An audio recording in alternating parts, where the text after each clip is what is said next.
estar contigo.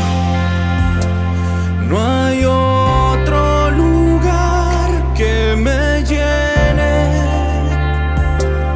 En la tempestad me das calma, nada detendrá tu fidelidad.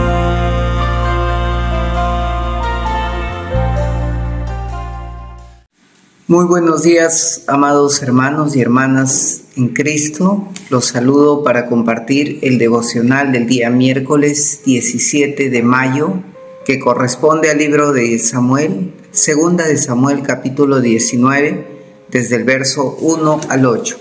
Les voy a pedir por favor que me acompañen en oración para poder meditar esta parte de la palabra. Padre bendito, gracias por tu palabra. Gracias por tu amor, gracias por tu misericordia. Yo te pido el auxilio de tu Espíritu Santo para que pueda ayudarnos a entender tu palabra, tu mensaje, Señor.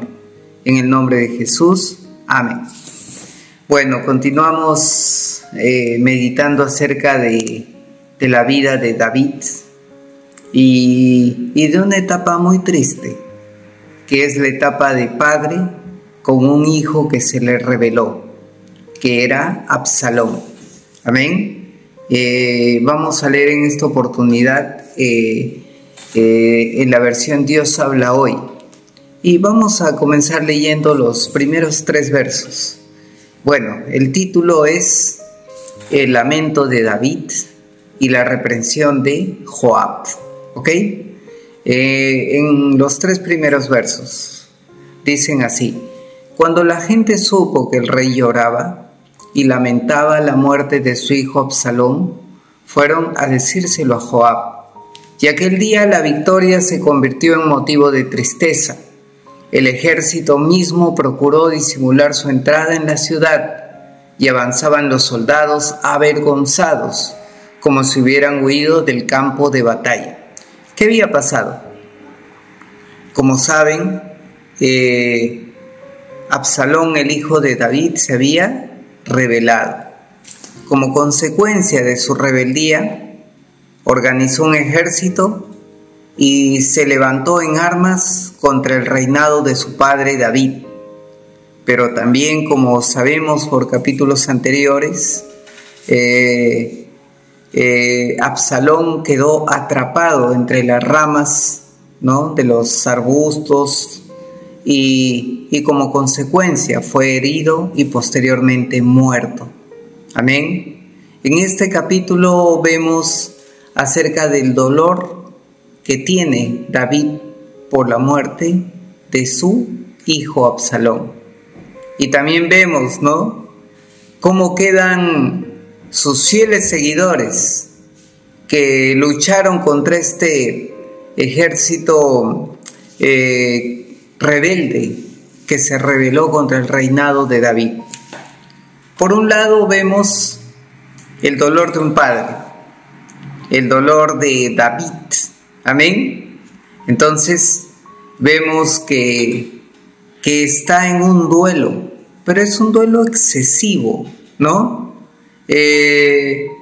Vemos a un David llorando por la muerte de su hijo Absalón. Yo aquí les hago una pregunta, amados hermanos. ¿Cuándo debemos de llorar por nuestros hijos? ¿Antes o después? Antes, cuando se le puede formar, cuando desde pequeño podemos orar por ellos, cuando podemos suplicarle al Señor que los encamine en una vida recta, cuando podemos dedicarles tiempo, o después cuando ya todo está perdido, cuando ya no hay nada que hacer, cuando, como en este caso David, le tocó llorar por su hijo cuando ya estaba muerto. ¿De qué le servía tanto lloro? ¿Podía acaso resucitar la vida de su hijo? Definitivamente no. Es cierto que un padre se entristece por el fracaso y se alegra por el éxito de los hijos. Es cierto, pero en este caso David, aparte de padre, también era rey. Y su dolor, el hecho de que tuviera un luto excesivo, un duelo excesivo, ¿qué hacía? Que nublara su objetividad de su posición como rey, de líder del ejército que se enfrentó contra este ejército rebelde. Muchas veces las emociones hacen que un siervo de Dios pierda objetividad. Muchas veces las emociones hacen que un padre no vea los errores de su hijo o no vea los errores de su familia y se deja dominar por las emociones. Amén. Pablo ya nos decía, ¿no?, en 1 Tesalonicenses 4:13, tampoco queremos, hermanos, que ignoremos acerca de los que duermen, para que no se entristezcan como los otros que no tienen esperanza. Amén. ¿Quiénes se entristecen? Los que no tienen esperanza. David sabía que su hijo había muerto mal, había muerto en pecado. Amén.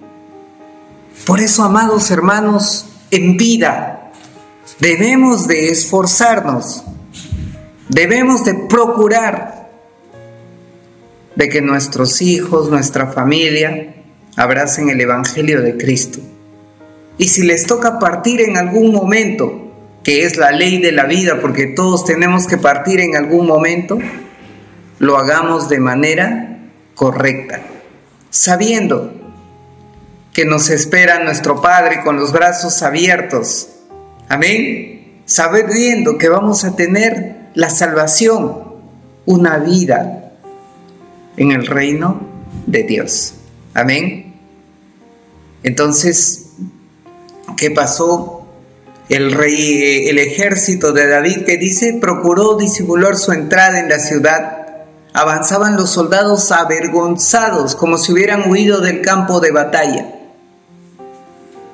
Cuando este líder, este rey que es David, perdió la objetividad, nublado por sus emociones. Amén. ¿Qué pasó? No gobernó objetivamente, porque dejó que sus sentimientos, que sus emociones lo dominaran e hicieran que pierda objetividad. Afortunadamente, vemos aquí desde el verso 4 al 7 la presencia de uno de sus generales, ¿no?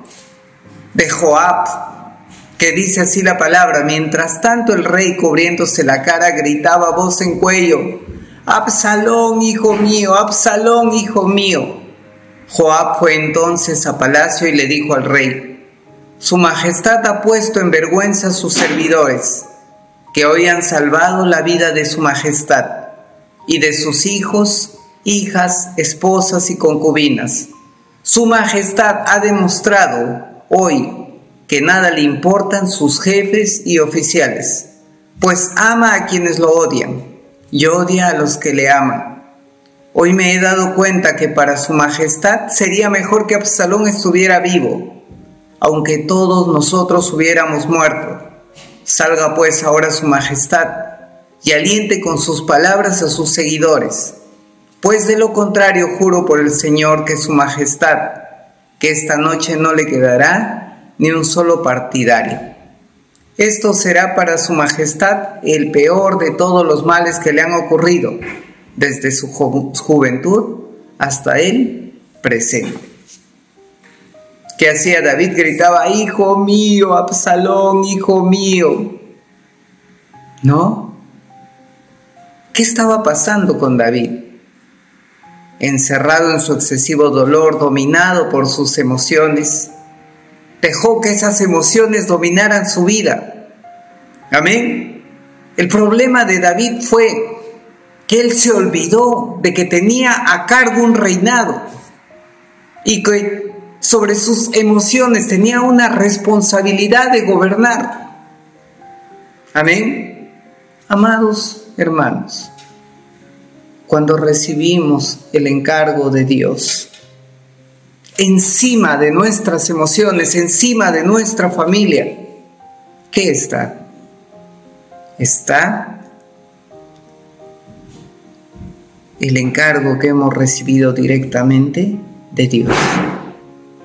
Ver qué es lo mejor para el reino de Dios. Y pasó con Jesús, ¿no? Cuando su familia le preguntó, ¿y dónde te has metido, Jesús? ¿Y qué le dijo Jesús? Estuve en los negocios de mi Padre. Puso por delante de su familia, ¿no? En la tierra, José, María, a su Padre Celestial. Amén. Y es cierto, muchas veces pueden decir, oye, pero qué malo Joab. Miren que no ve la tristeza del rey. Y puede parecer el malo de la película, pero Joab es un celoso, cumplidor del encargo que viene directamente de Dios. Cuando tenemos un encargo de Dios, muchas veces tratando de agradar a Dios y no al hombre, quedamos como impopulares, sobre todo delante de la familia, como en este caso, David. Amados hermanos, por encima de la familia está el encargo de Dios. Y eso es lo que le reprendió Joab a David. Y Joab le llamó la atención y le dice, ¿no?, a David, su majestad ha puesto en vergüenza a sus servidores, que hoy han salvado la vida de su majestad, ¿no? Y más abajo le dice, ¿no? Hoy me doy cuenta que para su majestad sería mejor que Absalón estuviera vivo, aunque todos nosotros hubiéramos muerto, ¿no? Le dice, usted prefiere su familia que el encargo que Dios le dio. ¿Y qué más? Lo reprende a Absalón y le dice, salga pues ahora su majestad y aliente a todos sus seguidores con sus palabras. Pues de lo contrario le juro que el Señor su majestad, que esta noche no quedará ni un solo partidario. Velar, amén, por el encargo que Dios nos da. Y David recapacita, amén, porque David se da cuenta qué es lo correcto. Un siervo de Dios se va a su lugar secreto, le pide sabiduría a su padre para actuar de manera correcta. Y aquí vemos en el verso 8, ¿no? Luego del profundo dolor que experimenta David, ok, no hizo lo correcto, con este hijo se equivocó. Luego de estar cegado por sus emociones, recibió un sacudón de Joab y pudo recapacitar. Amén. ¿Y qué hace David? Dice en el verso 8, entonces el rey se levantó y fue a sentarse a la puerta de la ciudad. ¿Qué significa? David ya no se dejó dominar por sus emociones y cumplió la responsabilidad que había recibido directamente de Dios, como un ungido de Dios. Amén. Y dice ahí, ¿no? Y cuando se informó a todo el pueblo que el rey estaba sentado en la puerta de la ciudad, fueron todos a presentarse delante de él. Amén. Amados hermanos, cumplamos las tareas que el Señor nos ha dado. Es cierto que debemos de amar a nuestras familias con todas, que debemos de amar a nuestras familias y hacer lo posible para que todos se salven. Amén. Es cierto que debemos de orar por ellos. Es cierto que debemos de procurar que ninguno se pierda. Es cierto. Pero también es cierto que no debemos de perder objetividad por causa de uno de ellos. Y así como David, cumplir la función, el encargo que Dios nos ha dado. Vamos a orar. Padre bendito, gracias por tu palabra, Señor, que es clara, Señor, que nos lleva, Padre, a no dejarnos dominar por las emociones, sino que nosotros debemos dejarnos dominar por el Espíritu Santo. Te pido, Padre, en el nombre de Jesús, que sea este Espíritu Santo, mi Dios, el que controle nuestra vida, Señor. Que sea tu Espíritu Santo, mi Rey, que nos ayude a tomar las decisiones correctas. Que sea tu Espíritu Santo el que nos levante en medio del dolor, Señor, para cumplir el encargo que tú nos diste, Señor. Ayúdanos, Padre. Te lo suplicamos. En el nombre de Jesús. Amén. Estar contigo no